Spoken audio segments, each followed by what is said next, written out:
Welcome to the channel, Collectibles or Junk. This is episode 8, part 3 of 3, Junk Wax Gems.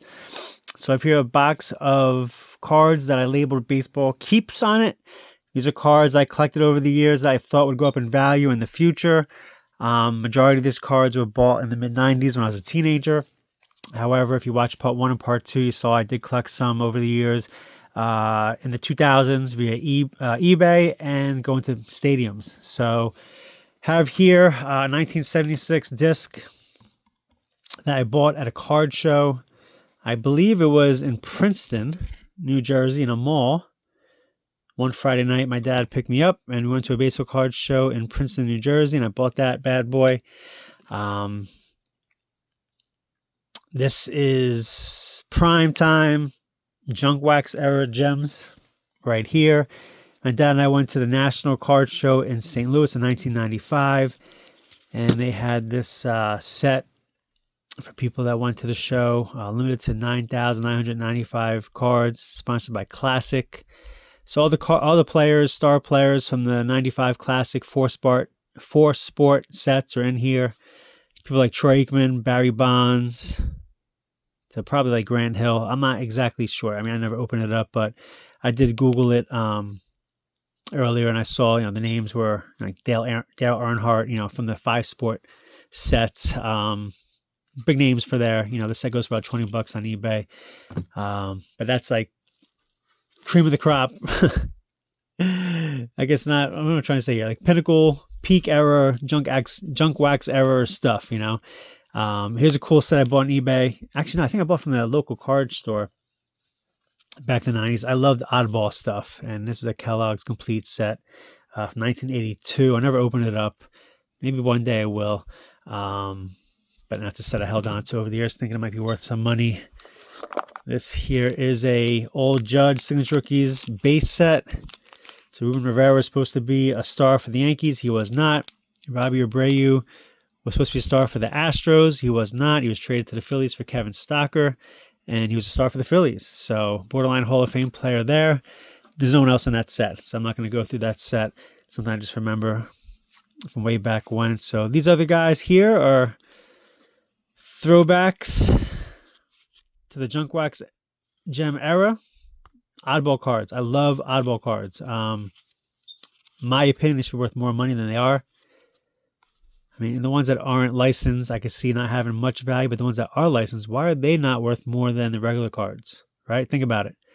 There's probably less of these Flair cards made than, it's 87? 87 base cards, right? So why wouldn't these oddball cards be worth more money? Anyway, just my opinion. So parallel card, Manny Ramirez. So again, Manny pre-steroid era was a big name. Supposed to be a Hall of Famer. Tim Raines rookie card. Some more oddball stuff. Dale Murphy should be in the Hall of Fame. I love Dale Murphy. Got his autograph as a kid. Year or two later, came to my Phillies. I always say, if he was only on that damn 1993 Phillies team, that would have been awesome. So my dad bought me this card. I thought it'd be worth a lot of money because there's 3 Hall of Famers on the card. I refused to trade that card because that was a gift from my dad. 86 star Jose Canseco. But that also got me this card. Dad had a thing for pitchers. He just loved pitchers. So that's him. This is Alex Rodriguez gold insert card. And this is my rookie card that my dad had made up for me back in 1989. So that was me as a rookie. All right. Awesome. So not worth anything, guys. Unfortunately. Other random cards in here. Nolan Ryan, more oddball cards. Robin Yount. Some Mickey Mantle set. This is from after he passed away, maybe. 1997. I think he passed away in 95 or 99. Maybe they're just celebrating his life.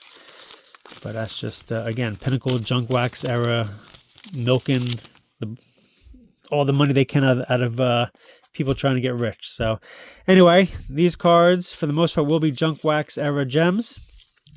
We have Bruce Sutter autograph I got at a baseball game, Phillies game.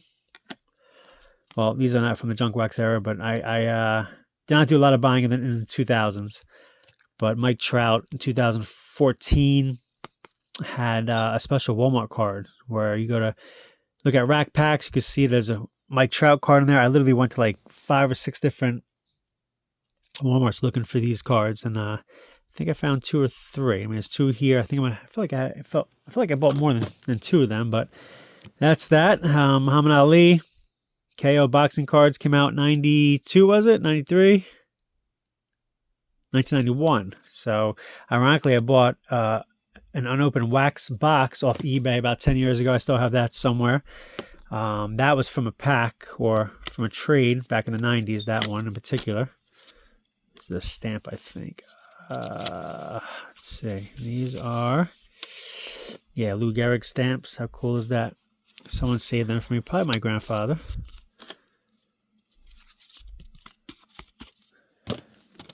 All right, so here we go. Junk wax era gems. So these are the cards I held on to as a kid, thinking they might be worth money someday. There's some Denny's cards. Well, one Denny's card. There's the Looney Tune Nolan Ryan hologram. It's a promo card. More holograms. I mean, Upper Deck loved doing the hologram thing. So Barry Bonds pre-steroids. Some insert cards from back in the day that had a lot of value according to Beckett Magazine, Beckett Monthly. What kind of value do they have now? I do not know. So this 1999 card. I did not buy many cards in 1999, but I think I bought this box. Pulled a Pedro, limited to 3,000. Some Pedro rookie cards. And we're pulling this card from a box from a wax pack.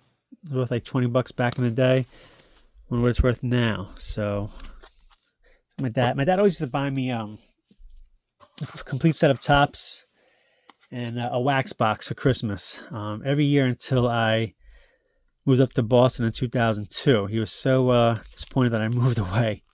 He stopped buying me the cards. Killed tradition. And it broke my heart, actually. Hideo Nomo. Of course, I loaded up on his cards, not Ohtani cards. That's just my luck. Ohtani and the other guy just won MVP. I don't have many of their cards, but I have a lot of Nomo rookie cards. So, another insert card from the 90s. Randy Johnson rookie cards, minor league card. Derek Jeter card got messed up. But some other rookie cards of Derek Jeter. Slick picks. I remember being worth $15 in Beckett back in the day. What's it worth now? Maybe $5, not in that condition. Minor league cards. I love minor league cards and draft pick cards. There's the Jeter autograph. So if you watched part 1, I talked about this card.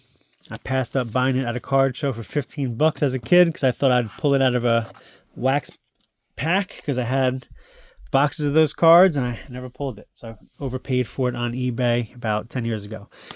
So this is a number to 100. Albert Pujols, one of the few Pujols cards I have from 2004. How I got that, I don't even know. Did not really buy cards back in those days, so I got lucky with that one. Junk Wax Gems Arena was a brand, that just offshoot brand that came out in the early 90s. Tried to capitalize on the junk wax era. So Frank Thomas, big hurt cards we thought would be worth a lot of money in the future. I mean, his career kind of fizzled out towards the end. And his cards are not worth as much as you think they would be. Mike Piazza minor league card, rookie card, insert card, phone cards. Greg Maddux was king back in the 90s. Got a lot of help from the umps, but still was king. Prism cards. Pacific Prism cards. That was a gold one. I think it's a gold one. A little bit more rare than the regular ones. 90 Leaf was a brand that in the 90s was high end. So I loaded up on Greg Maddux cards thinking, hey, Hall of Famer, 90 Leaf, probably a good investment. Not, as I said, back in the 90s. So Ken Griffey Jr. cards. I mean, the kid, always be king in the eyes of us 90s kids. Insert cards that I held on to over the years. Whoops, don't fall on me. So wrapping it up here. part 3 of Junk Wax Gems, episode 8. So, for the most part, these are the cards I held on to in this part 3, okay? Or the cards I held on to for my teenage years. So I'm talking close to 30 years. I'm in my mid-40s. A lot of these cards were bought when I was in my mid-teens. These are cards I held on to over time, 30 years, 25 plus years, thinking they might be worth money in the future. Let me know. Was it smart holding on to these cards, or should I just unload them? I mean, there's millions of most of these cards produced, except this Kevin Brown card, limited 150. And this Elite card, Barry Larkin, limited to 10,000. What do you think? They're worth holding on to for another 25 years, pass them down to my kids, or should I try to sell them for whatever I could get for them? My father and I love chasing Elite cards. My father bought so many Dunner's wax boxes. That was like his go-to box whenever we go to a card show. He always buy 1 or 2. And we chased those bad boys, and we got a few. Not many, but we got a few. So let me know what you think, guys. Thanks for watching. A lot of fun going through these cards. Again, this was my almost like my pride and joy from when I was a kid. I do have better cards stashed away from that time, but these cards were like the second tier of what I thought was future chings. Thanks for watching, guys. Peace.